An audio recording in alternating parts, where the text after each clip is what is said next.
Back to a new video, friends. Today I'm going to tell you about how to off pin password in Redmi telephone, guys. You want to off this pattern, pin, guys, so you can off pin password setting in Redmi telephone. Today I will tell you guys how to off it. So before starting video, friends, I want to tell you, if you're new in my channel and you are watching my video first time, so guys, first of all, please go and subscribe my channel, click the bell icon, and then like my videos. So guys, now let's start video. First of all, open your phone setting, then guys come on password and security, click on screen lock, enter your pin, guys,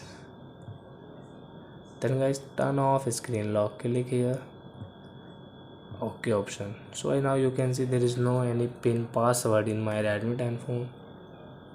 So I hope, friends, you have understood how to off pin password in Redmi 10 phone. So that's it, guys. Thank you for watching my video, guys. Now we will meet on next video with new topic.